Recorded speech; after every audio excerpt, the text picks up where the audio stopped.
Ah, yes, Winnie the Pooh and the Raiders of the Public Domain. I feel like that's what it should have been called. You knew this one was coming, right? Let's do it.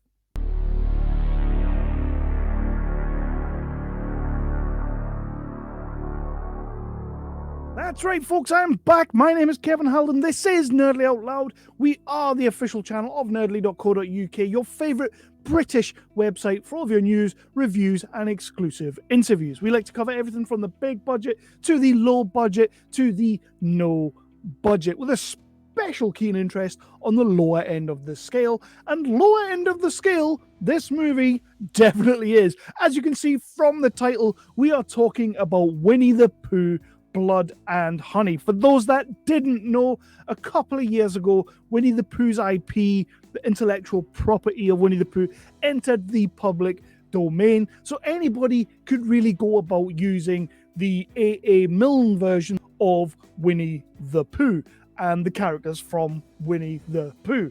And of course, every creative genius out there decided, what can we do with this intellectual property? How can we subvert people's expectations with Winnie the Pooh? So you knew we were going to get a horror version where Winnie the Pooh is basically Michael Myers. You knew that was coming. We'll probably get a space Winnie the Pooh. We'll probably get a Lord of the Rings Winnie the Pooh. We'll probably be getting Winnie the Pooh for a nice good long while. So some of the first people to take up on the charge for this were Jagged Edge Productions. Movies like Firenado, which I loved, Mega Lightning, which I quite enjoyed, Krampus the Return, which is a great movie. They have all these movies that are kind of like a British version of The Asylum. They're good. I actually quite like a lot of the stuff they put out there because they know exactly what they're doing, tongue firmly in cheek, and they just enjoy themselves.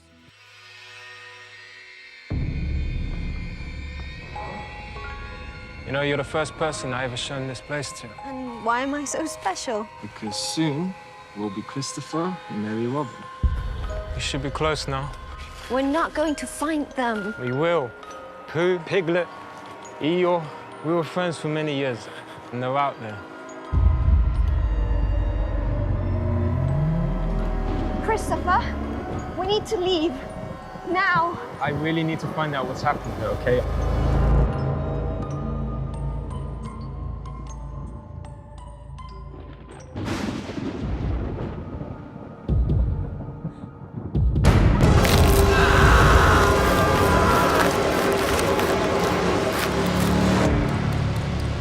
And of course, I'm going to follow my normal routine, which is to talk about the plot of this movie, or lack thereof.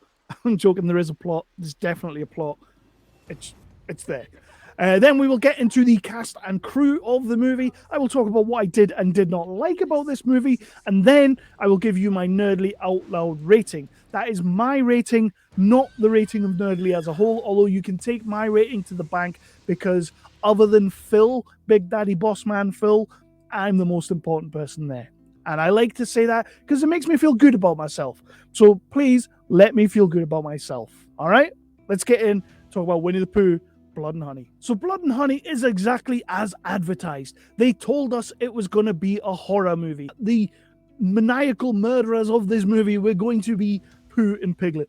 We get told at the very start of the movie in quite a cool little animation sequence where we are today. And that is the fact that Christopher Robin left Pooh and Piglet, went off, did college, did uni, did girls, got himself a wife, and then he's decided that he's going to come back and introduce his wife to the most important people in his young life, which is Pooh, Piglet, Eeyore, Tigger, and all that. The only thing is, when he left them, they had nobody to look after them, and they kind of went a little bit rogue, a little bit feral, eating whatever they could find, including poor Eeyore. They eat Eeyore. They eat the donkey, man. The donkey.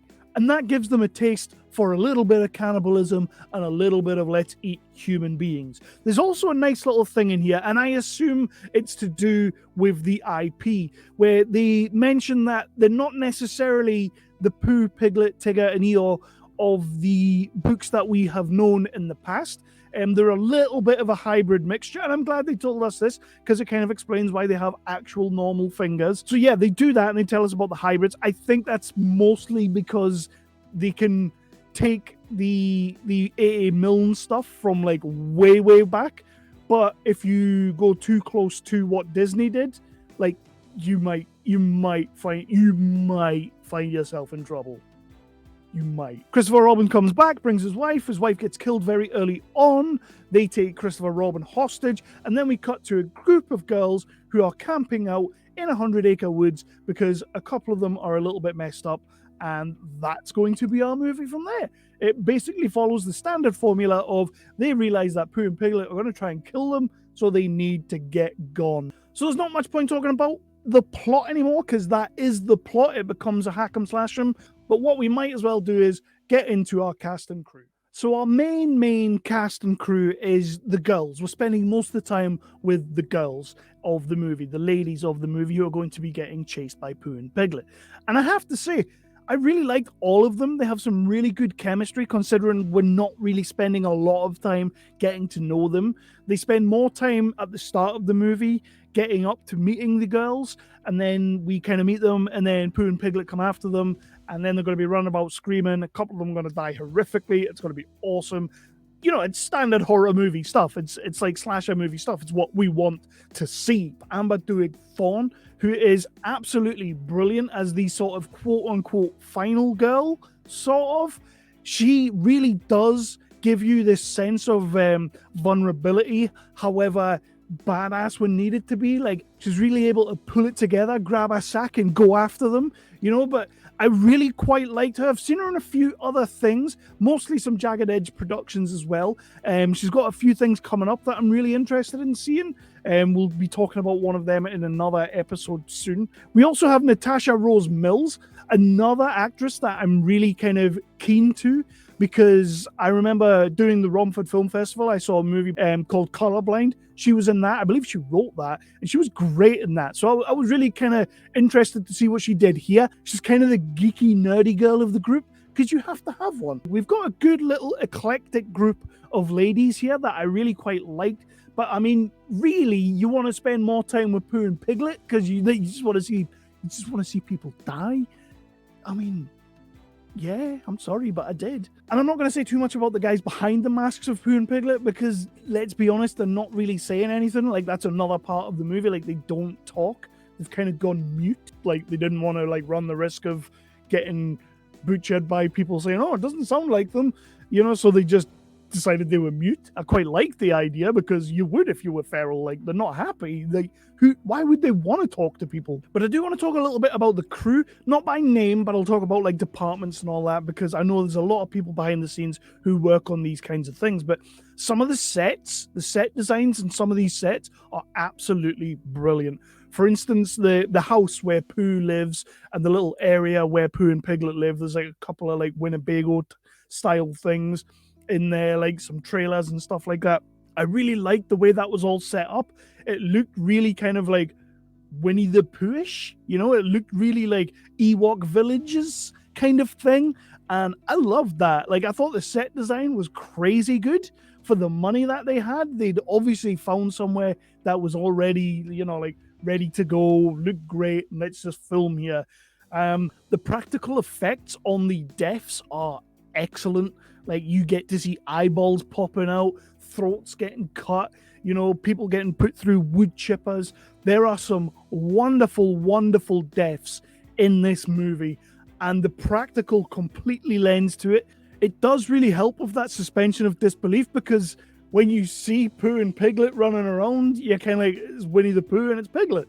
Like, you know, like, it's hard to suspend your disbelief when you've got Pooh and Piglet running around, but the death scenes really lend to that. So the practical effects, the VFX, I know there's not a lot of VFX, but the practical effects, well done, fair play. The money you had, the time you had to get this out, well played. So I'm going to get into what I did and didn't like. I've already kind of covered some of it, and I know that when Pooh hit the public domain, everybody was clamoring just to get something out, just to get something made, be the first ones to do it, you know?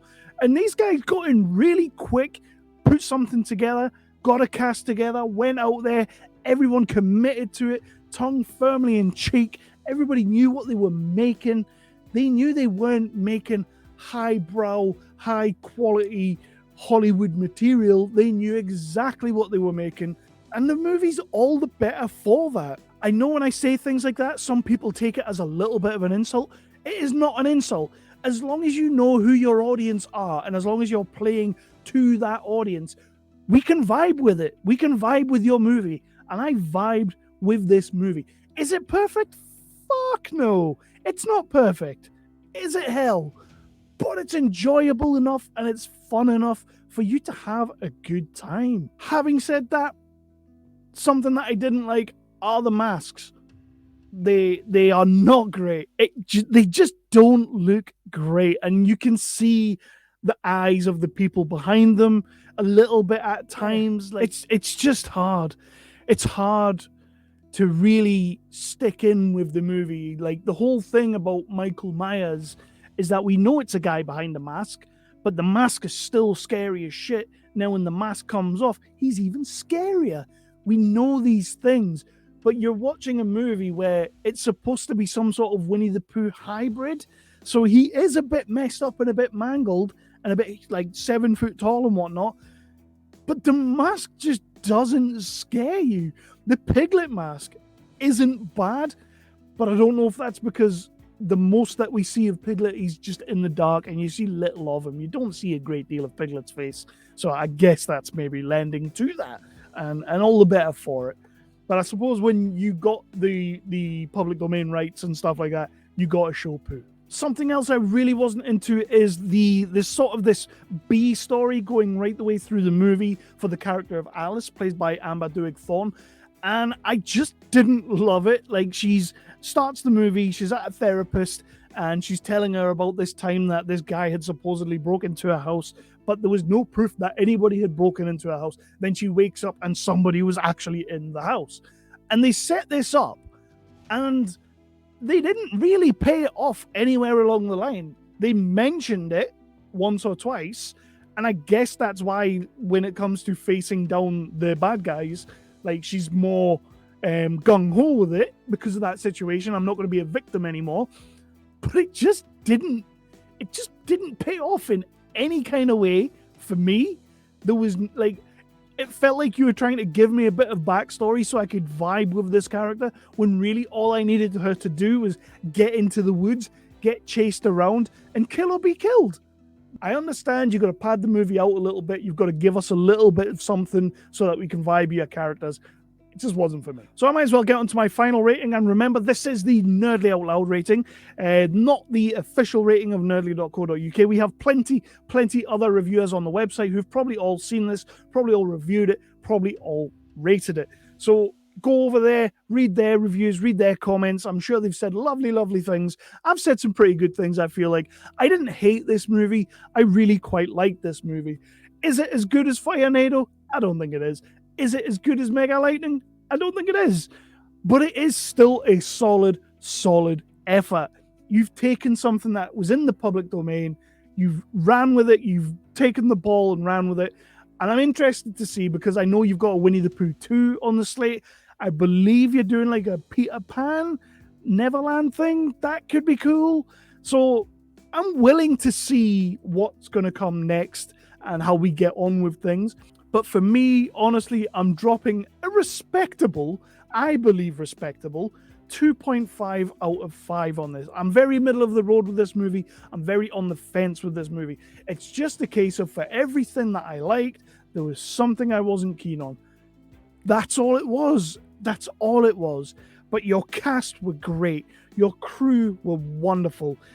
They all did a wonderful job at getting this out there. But when we talk about a piece as a whole thing out there for people to watch, I'm middle of the road. I'm on the fence. I can't really go bad. I can't really go great.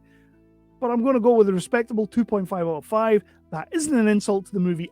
Absolutely isn't an insult to the movie. Please do check out what these guys do next. I will be, for sure. I really want to see them. I want to see what they do next. And I want to see Winnie the Pooh, Blood and Honey